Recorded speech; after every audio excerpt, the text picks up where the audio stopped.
Okay, so today we're going to talk about is the difference between indicative and imperative planning. So we had already done was on capitalistic and centralized economy. Okay, so today we're going to talk more in detail about indicative and imperative planning. Okay, so let us take one by one. So first let us talk about is indicative. So let me circle this. Okay, so indicative planning generally, if it's generally, if you see, you can ask me that, ma'am, where it is. So it is found generally, okay, in capitalist and mixed economies. Okay, now what do you mean by capitalist? Means the people who believe in capital, they believe more in profit, okay, and they believe in the different, in, as I had said, about the market. Okay, so the market structure, they believe on the market mechanism of supply and demand.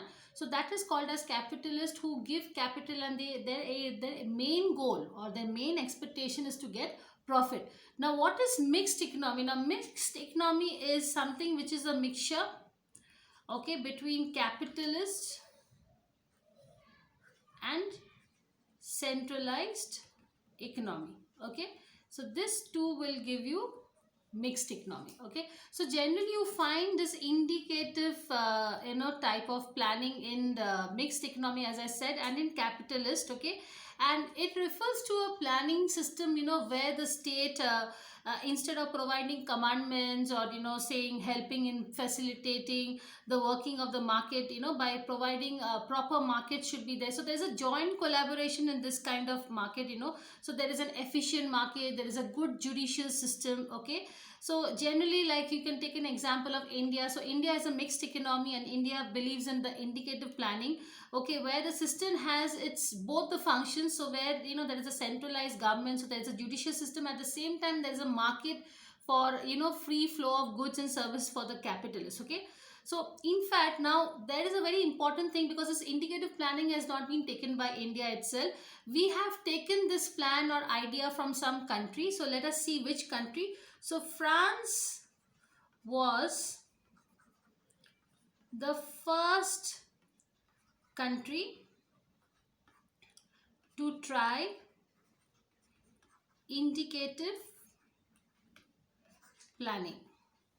Okay, so they are the first country, and looking at them, because obviously it is successful in its, and India adopted this indicative planning approach. So this indicative planning approach was adopted by India in the 8th 5-year plan. So in the 8th 5-year plan, India adopted this indicative planning.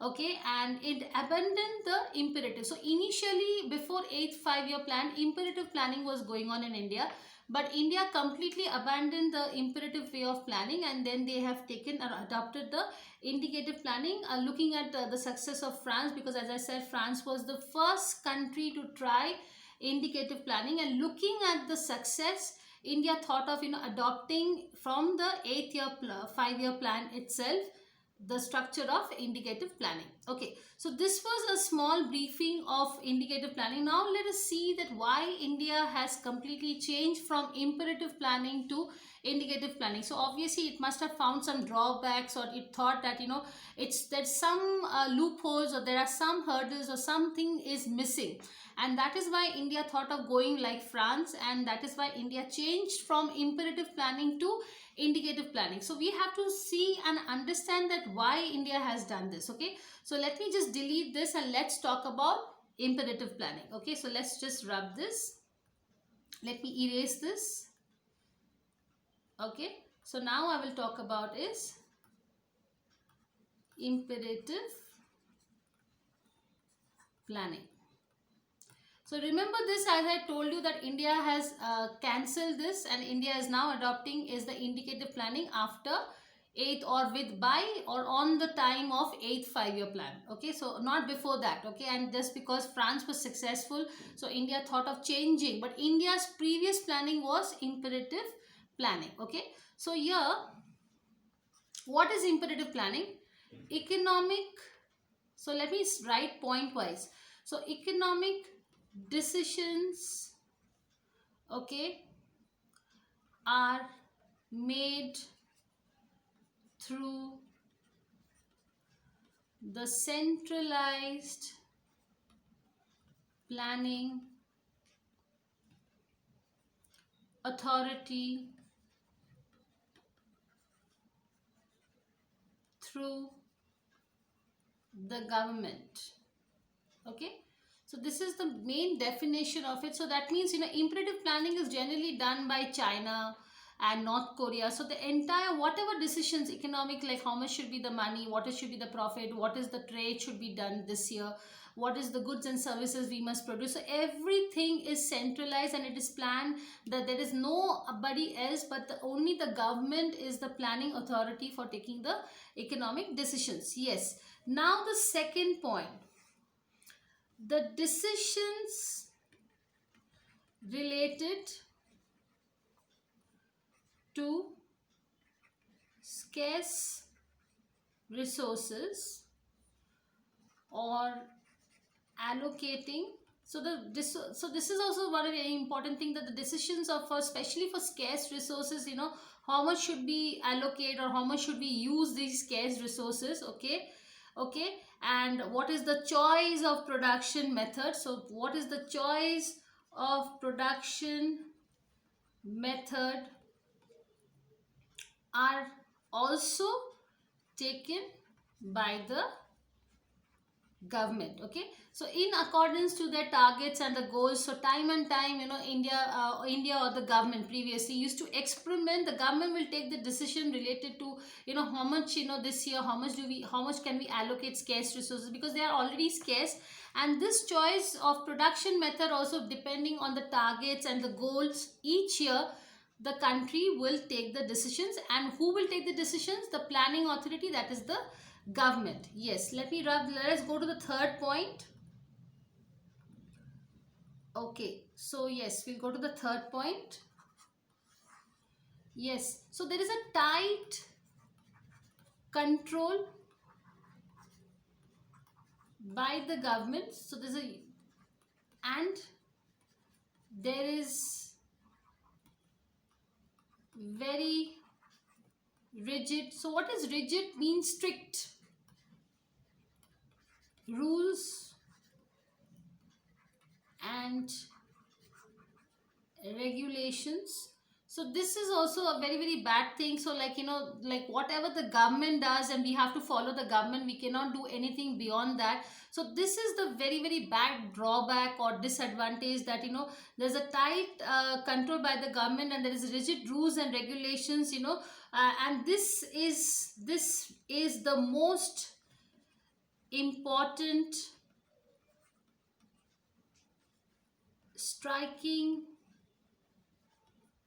feature of the imperative. It's also called as centralized planning system. Okay, and what about the market? So the markets actually do not have any role here, so we can write the market forces. Now what are the market forces? Demand and supply.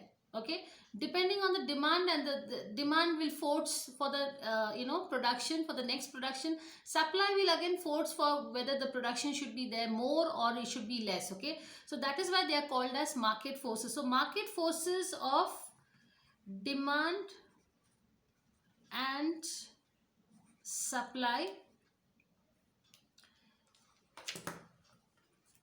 have a very limited role, okay, to play in the centralized system. So this is the difference between imperative, and that is why, so you can understand that why India changed, because if you see, there was no liberty for private sectors. Okay, so no liberty for privatization. Okay, and that is why India wanted the LPG policy. So when the LPG policy was started, that is liberalization, privatization, globalization. So India couldn't have something which is like, opposite of what they are planning for. Okay. So if you see LPG, that is completely against the imperative planning, and that is why India thought of changing it. Okay. So these four reasons are the most important or major reasons. So these are the major reasons for India to shift from imperative planning to indicative planning. Okay, so this is very important. So now when they'll ask you in the question, so now you know, and which is the first country to start the indicative planning is France. And I've given you examples of imperative planning. Examples are North Korea, okay, and China. Okay, so they are under imperative planning. Also talking about Cuba. So Cuba is also a country which is under imperative planning. So these are the countries which is completely done by the government. Okay, so now we will talk about something about the rational planning and how India has planned and what are the failures. So we will discuss something more about India and what exactly how their planning has been done. So let me just wrap this and let's go more deep into the subject.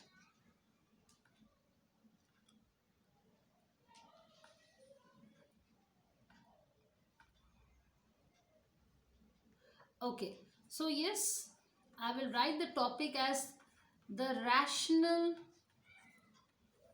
planning in India. Okay, so the rational planning in India is like, as I said, so we will have some different points, okay, the where we can, some indicators through which, I will take you, and I will take you first. So first I will talk about is market failure. Okay, then I will talk about social justice. Okay, and then I will talk about the failure of a theory. The theory name is trickle down theory. Okay, and then I will talk about is resource mobilization and allocation. So based on this is the rational planning which India has done. What is the market failure? We will talk about something about how the planning in the market failed. The social justice also plays a very important role for rational planning. What is rational planning? Same. Okay, so irrational means different, rational means same. Okay, so failure, now ration word has generally come from India itself only. So the Britishers has started, but basically this word rationing has started from Chhatrapati Shivaji, where in his empire he thought that everybody should have a ration. Okay, so there must be the equal distribution of food, grains and food materials to everybody, okay, including the king. So that is why, so the ration has started from Chhatrapati Shivaji. Okay, so this is the basic thing, is that how we can do rationing. So it should be same, all the districts, all the states, all from the central, state and the district level, everything should be rational and same. Okay, but when the planning was done in India, there was a small, big, or rather a lot of hurdles. So we're going to discuss about the hurdles. What are the hurdles which actually created this rational planning in India, and what was the reason? So as I said, the first one was market failure. And I told you also that market failure happens due to, because when the there can be some mistakes in the markets, then there can be a dominance of some other capital or some other businessman who is trying to dominate its presence in the market. So there are many reasons behind it. So the first one, we will take one at a time. Okay, so let me just clear this. So as I think you have understood that we're going to talk about the four things, that is market failure, then social justice, failure of trickle down theory, and resource mobilization.